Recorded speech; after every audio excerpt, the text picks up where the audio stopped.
Let's start with the latest from the Australian federal elections. The Prime Minister Scott Morrison has claimed a quote-unquote miracle victory in the country's federal election. The ruling Conservative coalition scored a surprise win, defying opinion polls that had predicted a centre-left government this time around. Now, the coalition seems on track to secure a majority and win at least 73 seats in the 151-seat Australian House of Representatives.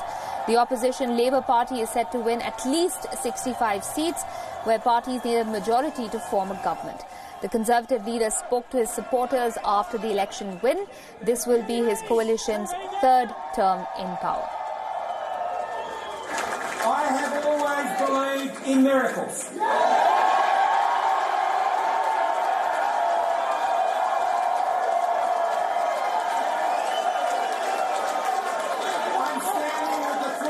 Miracles in my life here tonight.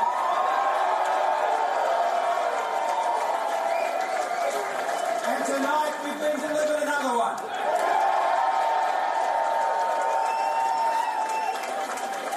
How good is Australia?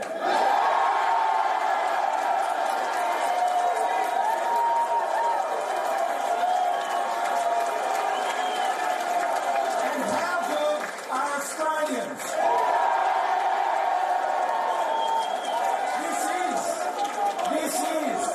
The best country in the world.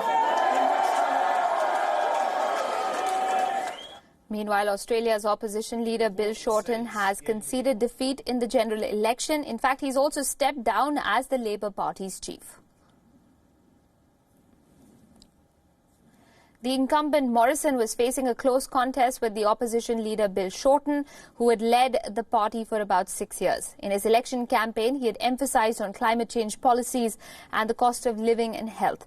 On the other hand, the incumbent Morrison had primarily campaigned on economic issues. He'd taken a hardline anti-environmentalist and pro-traditional industry stance.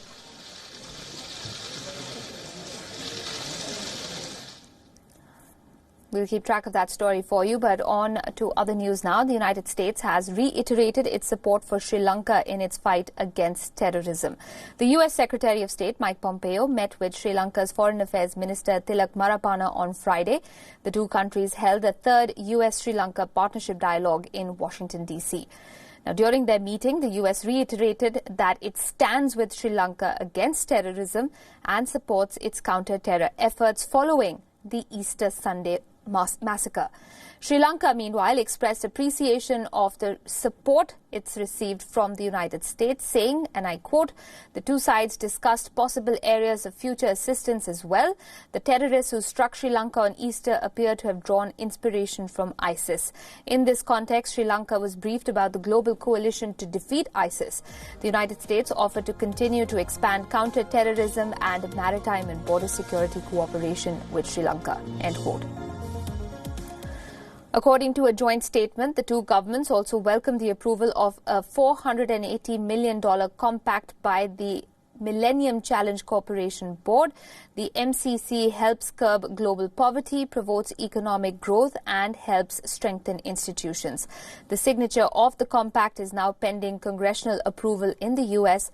and cabinet approval in Sri Lanka.